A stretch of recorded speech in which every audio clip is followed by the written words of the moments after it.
Mic check. This is working.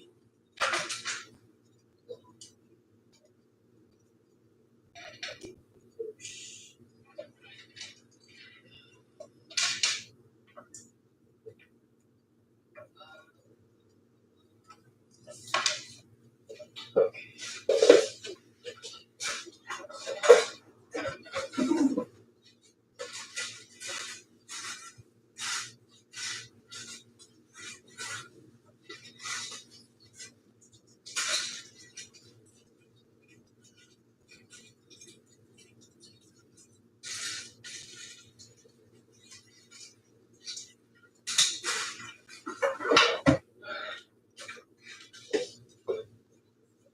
What's up? What's up? What's up? What's up, Code Valley? From India, bro? What's the time in India right now? I'm curious. Let me know in the chat.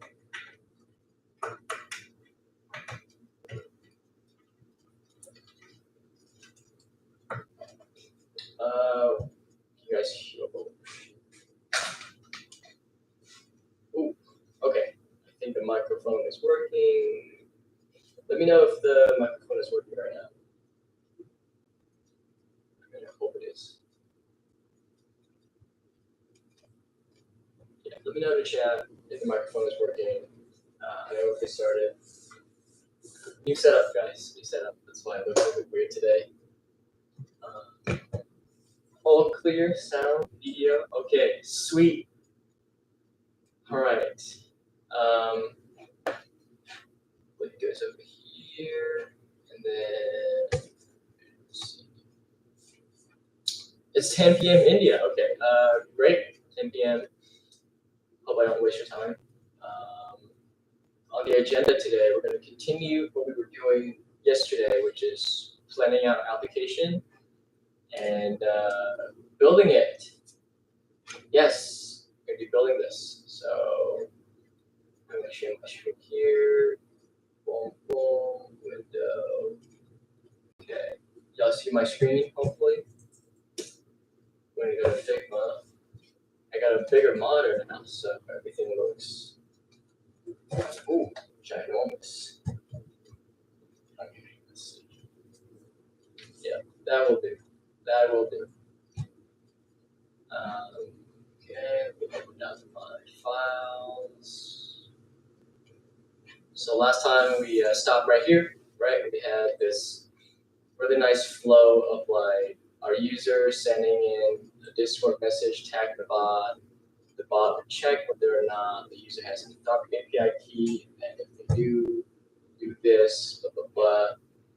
All good, all good. Dude just said you were late. I was. You know why? Because I'm setting up this new monitor. I have a new computer monitor, and it's like 32 inches. So it used to be 27 inch. Now it's 32. It's like see more. See your face is better. But yeah. Back. Okay, so we're stopped here, and then thank you to Jeff for this idea of saving a disk. It's actually a good idea. And then we have the stack that we want to build a bot on. And then today we are going to tackle the to-dos that we left for ourselves yesterday. So first thing is create a GitHub project plus task board, and then create some shapes from what we decided so far. What do I mean by shapes? So let's tackle that real quick. Shape up. Actually, let me just do this. What is explained in very short terms? What is shape in ShapeUp?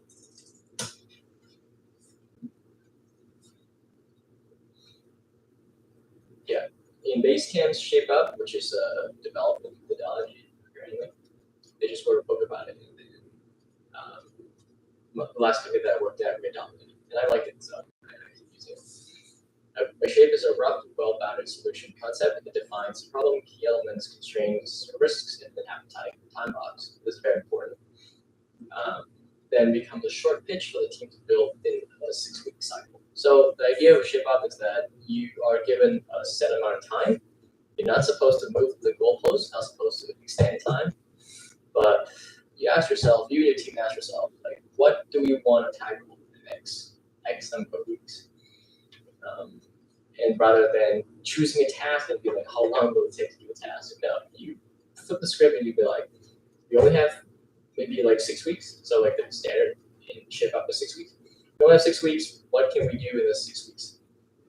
So for us, I wanna keep this down to maybe like, I don't know, how many weeks do we do this? I'll be doing this every day, right? So I'll say for the next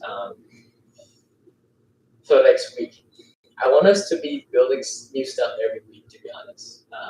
So this week we'll start on this. I want to be able to be done with this by the end of the week. So we have a week, and then we have to create a couple of shapes that fit into literally like days.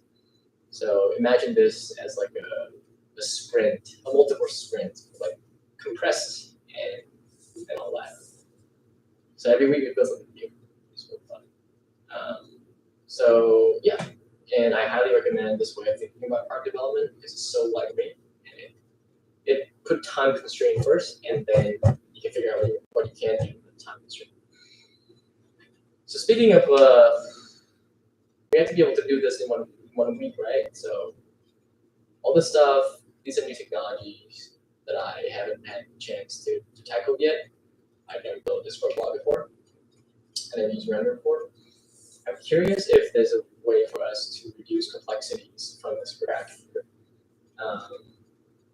And I was thinking the other day, I'm like, is Discord the right place to do this? Like, every time we send a message on Discord, we check the KPI key, it gets pretty complicated.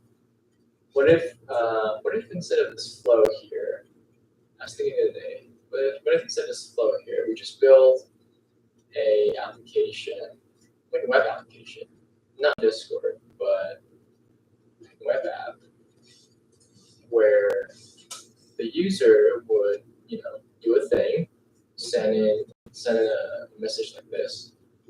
User sends a query, and then it will it will check whether or not the proper API key is available. Let's see. Dime. No? Okay. I guess not. Diamond. Get that. Okay, Diamond. Clear video, but wrong microphone. Is the microphone still working? Everybody let me know if the microphone is still working.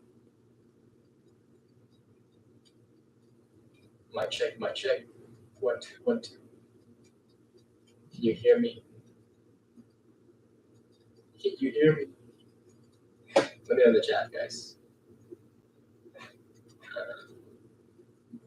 Yes, okay, cool. If the mic doesn't sound like anything, let me know.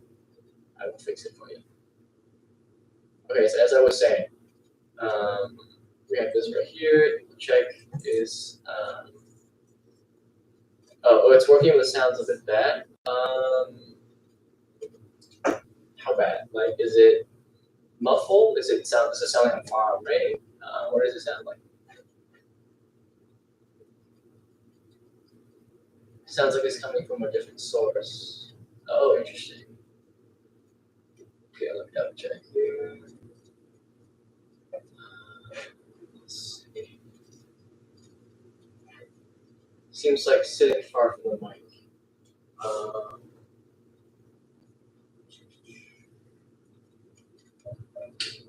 That's great because microphone's working. Hey, welcome, Swiss. Let's see. Let me see if. Seems like far from the mic. Okay, let me double check. Manage. Okay. Doesn't seem like there's much I can do about this. I'll try to fix it later, but for the stream, just bear with me. I hope you can start understanding what I'm saying. That's all I'm Okay, so here we'll check. Is there an Anthropic API key available? And what we can do is we can say, check local storage from a web server. And let me put a constraint up here real quick. A constraint for our application would be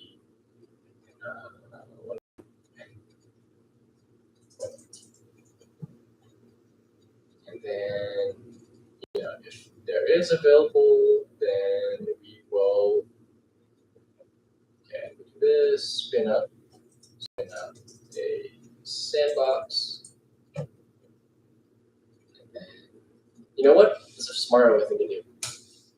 What we can do is we can check whether or not there's already a sandbox running. Say something like, is there a sandbox running already? And then we are going to do this and this here. So this is yes. This is yes. If there's already a sandbox, then we will pass user's query to Claude of the sandbox. And if there isn't, what we're going to do is we're going to say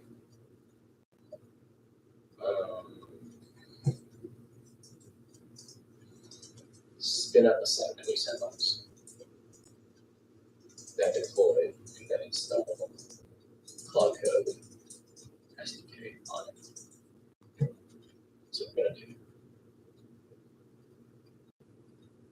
And again, if you're joining late, we're moving away from this Discord thing because I just realized that we'll have a week. Every week we're going to build something different. So we're only a week. And I think the majority of the week will end up dealing with this stack right here, as opposed to like building our sandbox and putting Claude Code on it. So if it's a web application, I can do that pretty quickly, and then we focus on the Claude Code / sandbox part, as opposed to the infrastructure of a Discord bot. So we do this. If the sandbox is not available, spin out this new sandbox, and then pass the user script to it. If there's no API key, you can ask for one. So we'll do something like this. Pass user for Anthropic API key, then save to browser's local storage. So as long as you are using this on the same browser every day, you don't have to, don't have to change it and then the key is saved on your computer. It saves your browser's local storage. So there's no database, nobody's going to see it except for you. So very safe. Not sophisticated, but very safe. If you have questions, let me know in the comments as well. Okay, so ask the user, and then we shall go back to this one. Let's see. There you go. And then move this stuff out a little bit just to make it more aesthetic. There we go. Okay. And then this basically lines up right here.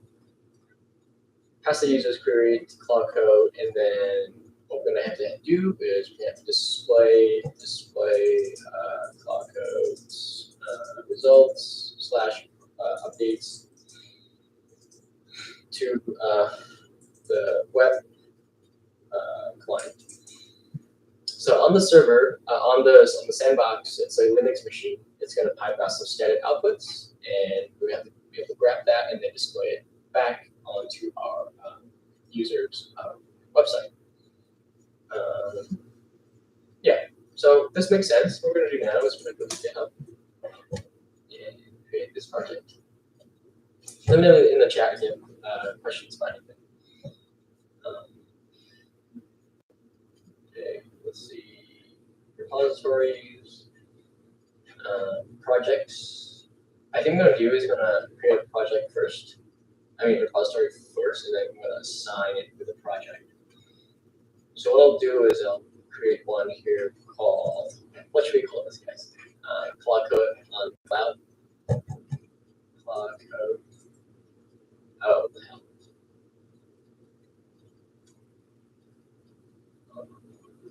That's interesting. I've never seen that before. I have I don't know if you guys seen it, but there's like a notification from Notion being that's like, oh, do you want to record this? I always forget to record them, but now that's actually great. Okay, cloud code on the cloud. Okay, and running cloud code on cloud sandbox. Sys. Okay, public, readme, no. Getting no license. Well, I want this to be MIT. Everybody can steal it, I think. Okay, we got the repo here. What we're gonna do now is I am going to share my entire screen. Share entire screen. Screen one. Y'all see my screen? Hopefully you're seeing my screen. Okay. Next what we're gonna do is we are going to clone this down. So I just bought this new thing. It's called I think it's called a Stream Deck. Because somebody said the other day, they're like, if you set up OBS, blah, blah, blah, you'll get no stream. I'm like, oh, the audio is killing us. How bad is it? Okay, let me grab something else. I'll be right back. I'm gonna grab my AirPods. Give me 2 seconds.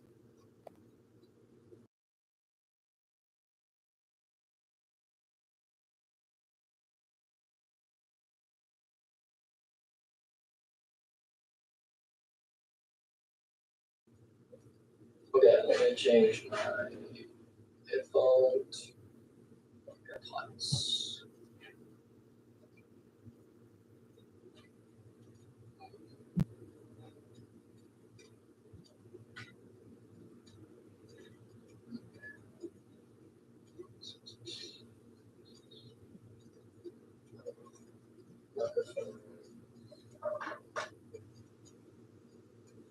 Okay, hopefully, if I were to turn this off, hopefully y'all can still hear me. I don't know if y'all can still hear me. Might check. Y'all still hear me. Hello, hello. Might check 1, 2.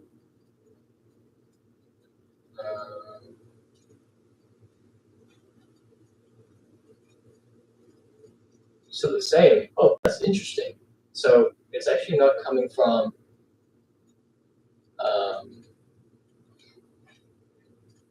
It's not coming from this microphone then. What would it be? What would it be? Huh. Okay, let's see. This is quite strange. Sound setting. Input. AirPods. AirPods. Y'all hear me? Is there anything?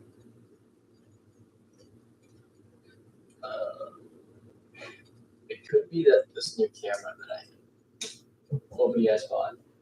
I think it's picking up the microphone from there. Let me just double check real quick. Okay.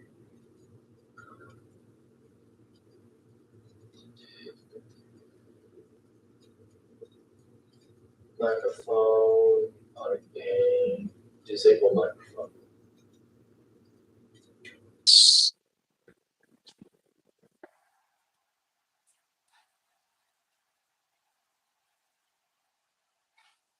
Hello. Hello. Hello? Is that better? Hello? How's the microphone, guys? Oh, hello, LeBron. What's up? Back in video and better sound. All right, let's fucking go. We're back. I don't know what happened, but this is new camera that is messing me up, guys. Anyways, that's how you know I'm not a professional. But we fixed it. We fixed it. We fixed it. So we're back. We're back. All right. Entire screen here. Share. On the cloud. All right. Y'all can see my screen. Good. Cool. As I was saying, I'm gonna git clone this baby down and start doing it. Okay. Cool. Now I got the code base down. What I want to do is I want to CD into it, clone the code in the cloud, and then everything is empty except for our license, which is the dude. Okay, cool. So go to projects, new project. I want to just start from scratch, a table. And then I want to add my first task. I'm going to say,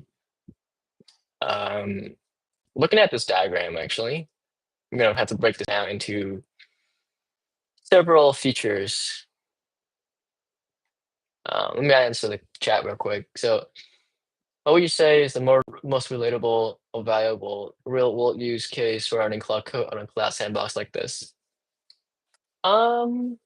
When you want to, let's say, talk to or understand a new repository, you might not want to go through the hassle of cloning it down, setting it up with your Cloud Code and whatnot, and then be able to talk to it. You want to be able to just talk to like a black box, and then the black box goes and does this thing, and then comes back, and then you have the results. Having Claude on the cloud just means that you have control. You have control over where you want to interact with Claude, not just on your computer. Because what if you want to do some analysis on a new code base? Now you gotta hop on your computer and do all that. It's the same reason why somebody would want a server on the cloud as opposed to a server on your computer. So you can maybe serve not just yourself, but other people, right? So that you guys can take this code base, steal it, and then turn it into something that is not just Claude Code, but maybe Claude Code with special ingredients on it, special tools, MCPs, prompts that can do specific things. Maybe you have like a service, you call it a security coding agent, but behind the scenes, it's just like Claude Code SDK running on the cloud. And then whenever your customer is sending a request, it runs to this Claude Code on the sandbox, as opposed to running through your computer, essentially. So basically, we're treating Claude Code not as like a consumer tool, but like a feature of your product or a backend of your product. Yeah, I hope that answered your question. It's almost like we're treating Claude Code not as like a tool that you use on your computer, but a feature as part of a bigger product. Yeah, and if you still want to treat it as a consumer product, then you can talk to it as if you're talking to Claude Code on your computer. But the bigger picture is that we try this thing just to see if we can treat it as part of another product, like this Claude Code as a feature. Because your multi-agent system can do like XYZ, and then the question is now, can it pass some sort of result or input to Claude Code on the sandbox to do certain task and then come back? So now it's become a feature as opposed to a consumer and user end product. Yeah, so looking at this diagram here, we need to break this down into several user stories or shapes. So I want to be able to say, actually, let me pull this down real quick, and then I want to grab this screen here. Hope you guys can still see my screen. It's so big. Sorry about that. I have severe seasonal allergies. But anyways, looking at this, I can see right away user can ask uh, user can get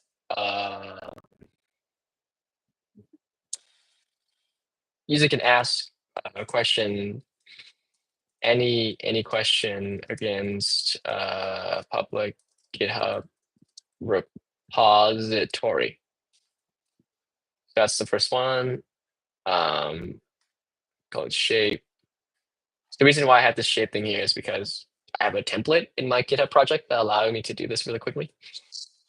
And then next thing is user doesn't have to put in Anthropic API key over and over for new requests, for new queries. And I'm doing this like intentionally vague without saying specifically the implementation details of like local storage, because as we're working through these things, maybe we have a better idea of how to do it, or maybe we have a architectural change up here and then down here, maybe the implementation details here doesn't make sense anymore. So we can switch it up and be flexible while we're developing this. So the point of like shaping things like this is that you want to focus on the problem you're trying to solve as opposed to like how to solve it.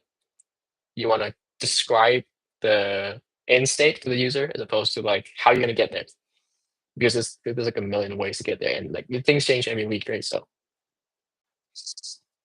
and then we want to be able to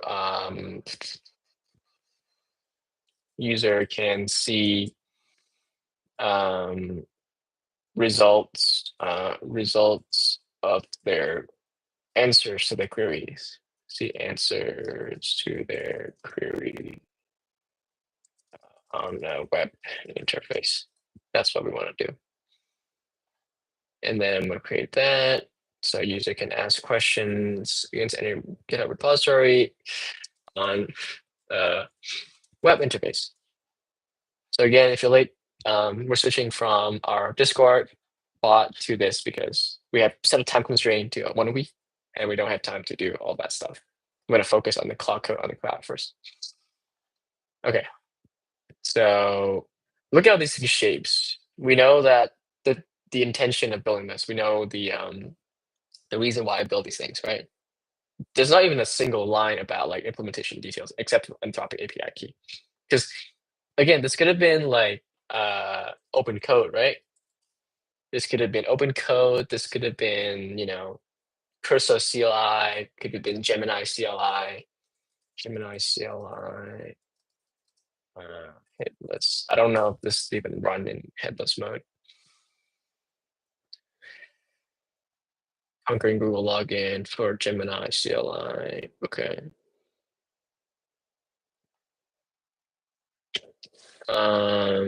Problem headless environment challenges. Okay. Yeah. So the point is, doesn't have to be cloud code. When you're planning out like a product or like a project like this, you want to focus on again like what the end state is. What should your user be able to accomplish at every stage, as opposed to the implementation details. If you want to dive into the implementation details like this, if we're for sure that's going to be cloud code, then you know this is the requirement. We have to like mention it. But yeah, let me answer the chat real quick. Brother, I have a question. I want to fine tune an LLM in our private store procedures in SQL. My aim will be to help new joiners to create store procedure with help LLM. What do you think? I wouldn't start with fine tuning. I don't know if you have specific requirements to fine tune things. Again, like think at a high level. Like you're talking about implementation details, which is fine tuning, right? So my question for you is, what are you trying to accomplish? Are you trying to do some sort of like a Q&A chatbot, or like mm, create store procedure with help of LM? Are you essentially you want to do a text to SQL kind of like agent or like interface for people who are new to SQL. Is that what you're trying to say? If that's the case, I would highly recommend that you try. Um, okay, just to create store procedure. I would recommend you try state-of-the-art models first, and if those things don't work, then you can explore fine tuning. Because if you invest time and money into fine tuning early on, I don't think it makes sense, especially for use cases that would involve SQL. Um, State-of-the-art models do those things pretty decent, unless your schema is huge. You can try GPT-5. Yes, GPT-5 is not too expensive, which is great. Claude Opus is very expensive. Yeah, so try that. I wouldn't jump into fine tuning right away. Yeah, um, save you a couple of weeks of pain. Because like, guess what? When you fine tune, you're not guaranteed the results either. And yeah, once you fine tune a model, now you had to like that one particular model can only do one thing now. And you need to have like a very structured way to track whether or not that model is doing better over time. So your evals has to be proper. Um, yeah. So unless you're an ML engineer or something, you're very comfortable with fine tuning. Try it. But even then, I would still urge you to try one of the state of the art models first, like GPT-5, and then see if it does well. If not, yeah, fine tune. Fine tune those like open source model from OpenAI recently. Yeah, that'd be fun. But yeah, anyways, we have these two shapes. So what needs to happen for this to happen? I'm just gonna go through them one by one and then like write down like what the problem is and solution. And then we'll also set boundaries of what we're not gonna build because I tend to go down the rabbit holes a lot. So I need to set boundaries of like what I'm not gonna touch. The problem is user I wonder if we allow this to put up PRs against repos. Because like asking questions is whatever, right?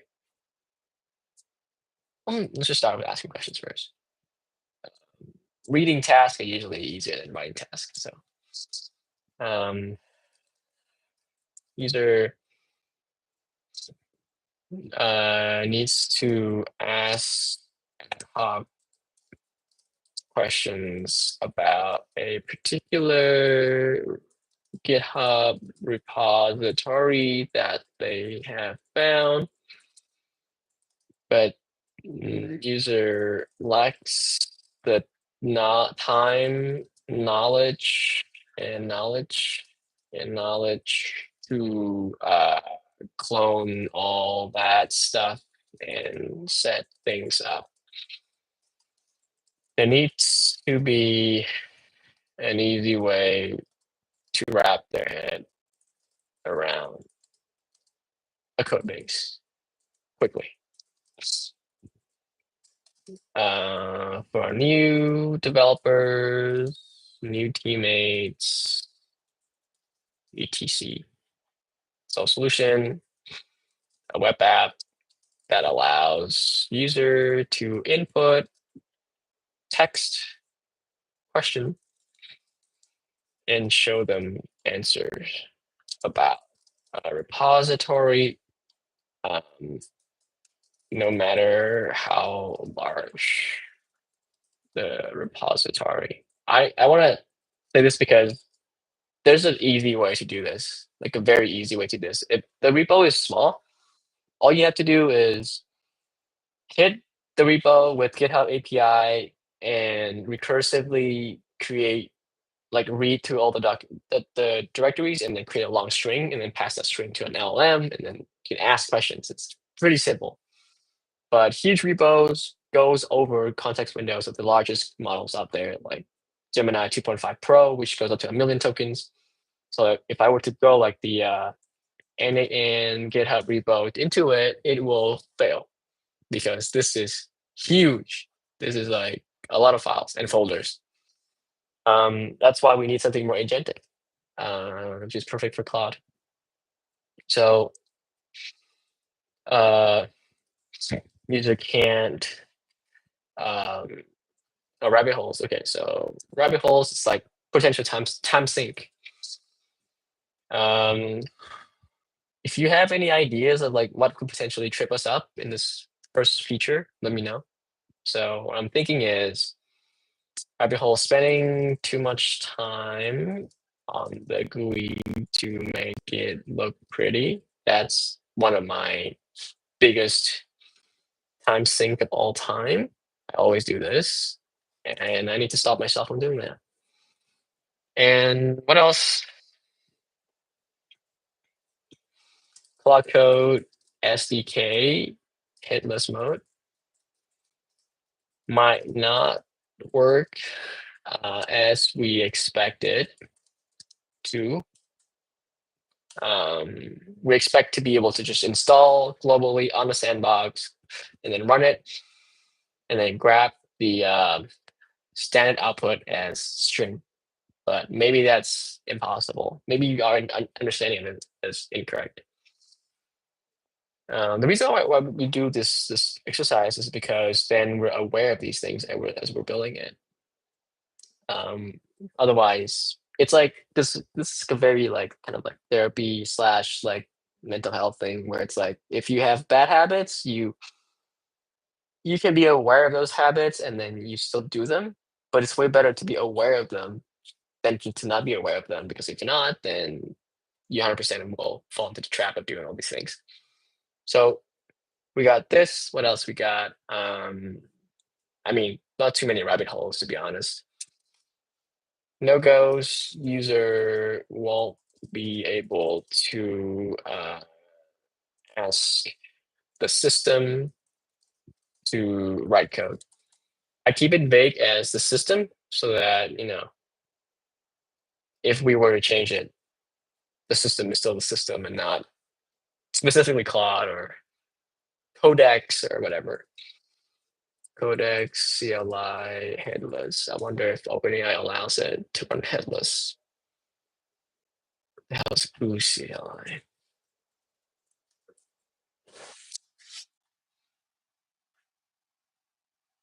Open source, extensible agent that goes beyond code suggestion.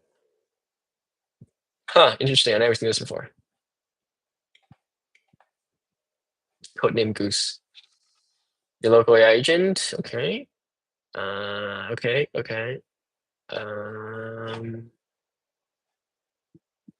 Goose Grant.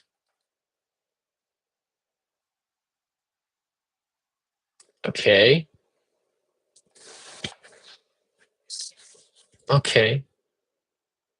Oh wow, guys. $100,000 per grant, 12 months. Maybe you should use Goose to get this money. Okay, what is this about? We created a grant program to accelerate Goose in open source community. We're looking for clear, compelling, ambitious idea, align with Goose values, proposals, novel ways to track with the agents, new direction, paradigm, stuff flying, stuff improving agent. This is cool.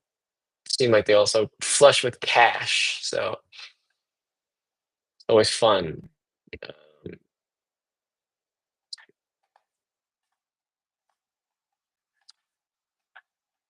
Seems like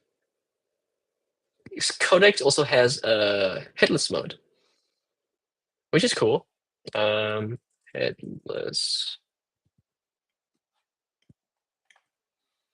Yeah, so now we have options. I know, right? It's $100,000. It's like the Teal Fellowship. Connecting to a headless machine. Okay, so if we want to go with OpenAI Codex, we can also do that. Today, the logging process entails running a server, headless server,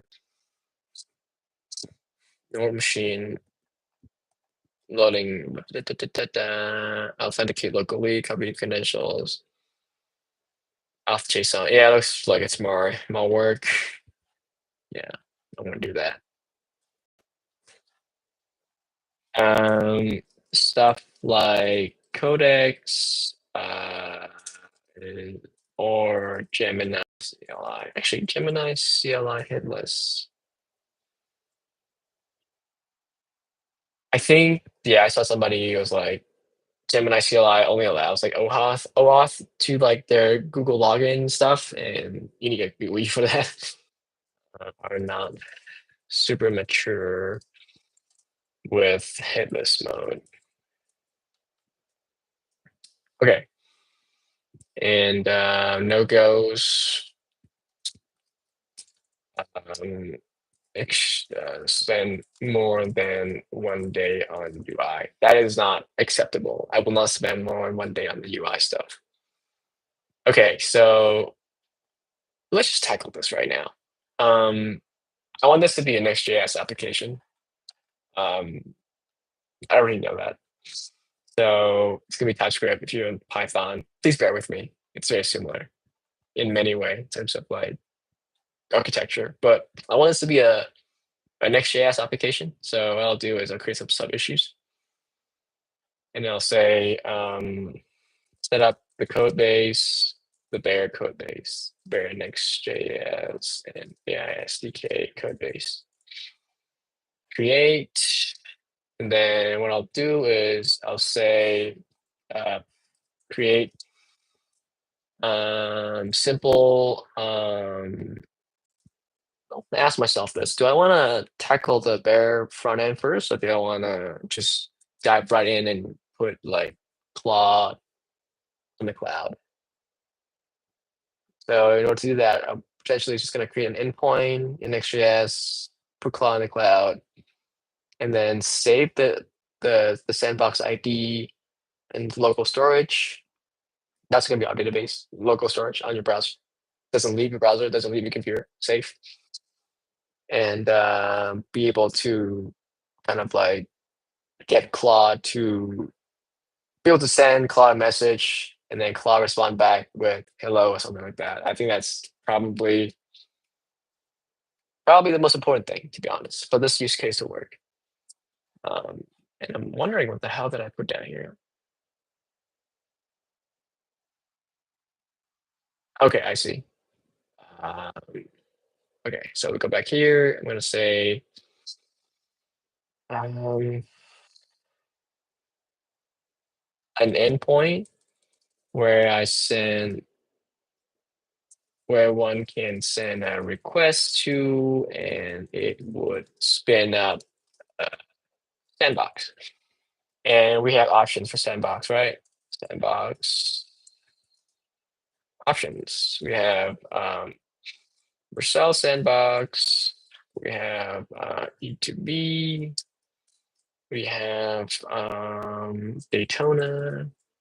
And as far as we know, Vercel sandbox is the cheapest. E2B is like there's a free tier on E2B, I believe. E2B. I'm just gonna move this over here a little bit. Okay, so pricing. One time $100 usage green credits, 1 hour up to 1 hour sandbox session. Okay. Um, cost calculator. Okay, CPU, RAM, storage. Okay. Okay. Let me just ask what are some sandbox options like E2B or Daytona? Daytona.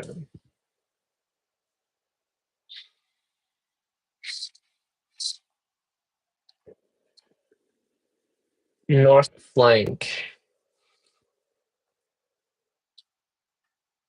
Vercel Sandbox, Cloudflare Workers. Novita. That's interesting. Let's see what this is.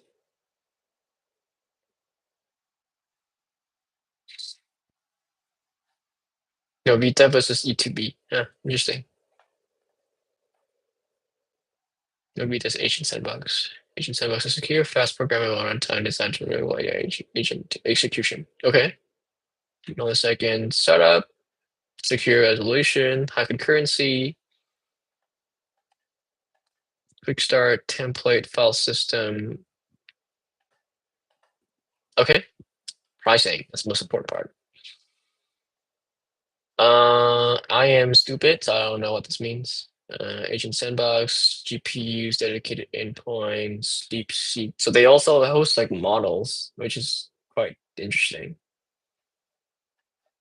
Agent Sandbox. It doesn't seem like it's free. It's costing money per second. So for E2B, it says Hover. Community support. 100. Yeah, this you get $100. So and I don't want to try Crystal Sandbox again because I already tried that. I have done that before. So I want to try something new.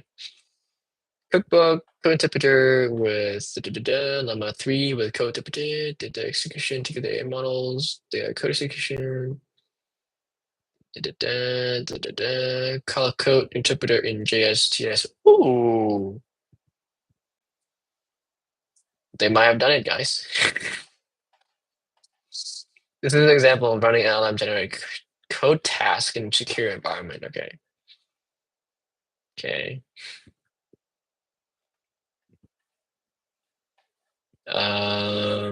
Okay. So it looks like it has E2B code interpreter, Anthropic AI SDK. This is from AI SDK from Vercel. Doesn't seem like it has Cloud Code, Cloud Code SDK though. Oh, I see. Cloud Code interpreter. It's not Claude Code. It's Claude Code interpreter because it's a code interpreter. Yeah, sometimes I'm like slightly dyslexic. But this is not our use case has not been done before, guys, as far as we know. As far as we know today. So we can build this. Nobita is interesting. I'm not gonna use it. I'm gonna use E2B easy. How much would it cost to use E2B for a month as a new user? You can read all that and understand. Yeah, this is just like writing code from Claude and then pass it into a sandbox. Which is still interesting to see. Let's take a look. Claude 3.5 Sonnet. Wow, it's been a while, huh? I just want to see the code where they actually spin up the executor. Code interpret, code interpreter, code on code, standard error, standard output message, console log. Okay, so just console log, client Anthropic, tool name, execute Python, then run this. Okay. Tool use sandbox.create. Okay, this is pretty simple. Sandbox result, E2B code interpreter. Okay, easy. Very similar to Vercel Sandbox, by the way. Have I seen Open Livable? No, I heard of it though. I know the guys at Firecrawl. I actually did some content for them and had Eric on a podcast once. But their strategy for growth is to just pump out as many apps like this as possible, and that's how they get like huge traction. The thing about these apps is that they never maintain them. This is a marketing thing.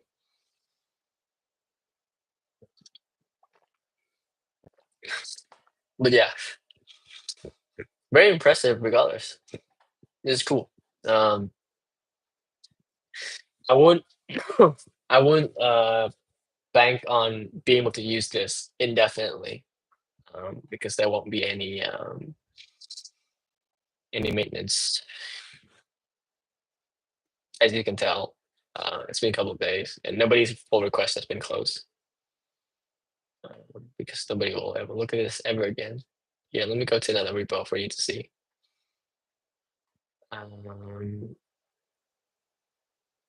Let's see. Because recently they built a deep research like clone as well. Fireplex this one for example. Yeah, yeah.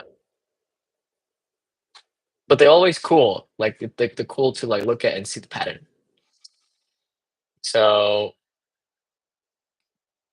await sandbox create. That's how we create sandbox. Code interpreter results. Await chat with Claude. Chat with Claude is this right here. So passing the sandbox, use a message, waiting for Claude response, and then when do we pass in the sandbox? Process tool call, tool name. Okay, process tool call. Code interpret. Code interpret. Run code. So all we have to do is say code interpret run code to I guess run code. But then what if I want to just run a Unix command? My guess would be run command because that's how Vercel Sandbox works. Let me just go in here and look at the documentation. Okay, so always have to install the code interpreter. It's an interesting name. DB is an open source infrastructure that allows you to run AI generated code in secure isolated sandbox in the cloud. You start and control sandboxes. Okay. This is actually open source. And I mean following that. Which is pretty cool. It's cool that it's open source. B2B open source secure environment real tools and progress agents, Python. Oh, interesting. B2B environment for agents. Okay, yeah. It's still installing code interpreter. Huh. Interesting. So sandbox create, sandbox run code. That's how we do it. And then run code. Okay. If you also self-host. So everything is completely open source, right? So if you want to, you can deploy the whole thing by yourself and off-grid agent on the cloud type stuff. It's pretty cool. But I want to be able to, interact with the sandbox, not just running code. Running it for sandbox. Okay, let's see.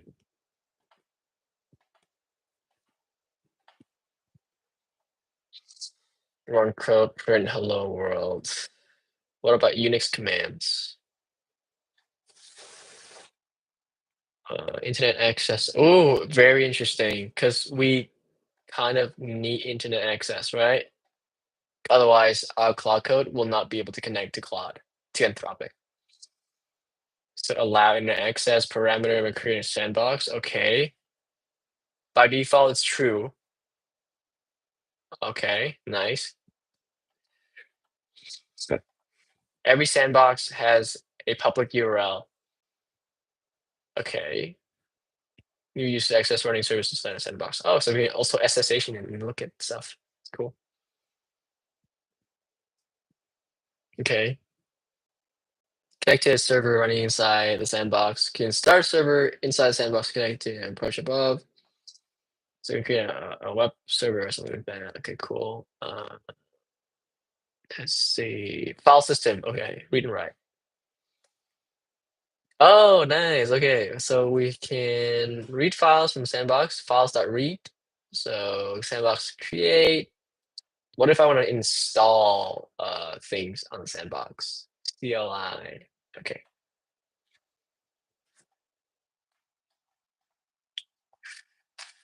Okay, authentication. This is not what I want. Commands overview. Commands. Oh, there we go. This is what we need. To interact with our Unix sandbox, we just gotta go create, and then sandbox.commands.run, and then you can run like stuff like ls and stuff. Okay, sick. E2B MCP server. I wonder if there's an MCP server. Ooh. Asian kid.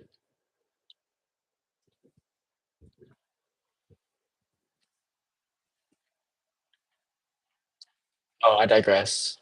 My bad, guys. Okay, we got an MCP server here. What we'll do is we could potentially install this so that when we use Cloud Code to build Cloud Code on the cloud, we can tap into this and not have to like back and forth with the documentation all the time. But I mean, I'm pretty hungry right now. I gotta go eat. But it's been a good hour. We've been able to set up this kind of like go with E2B because it gives you $100 for sign up and easy to use. We'll be able to create our task list, which we'll do. And yeah, next time we're just gonna bang these out one by one, and then we keep this to a week, right? One a week. Can we do this? Of course we can. In 1 week, we'll see Claw in the Sandbox, and we'll be able to talk to it. And you guys can copy Columbus code base. You can do it yourself as well. So that's it for today. If you have questions, like let me know. I'll answer one question before I leave. Just let me know if you have any questions in the chat.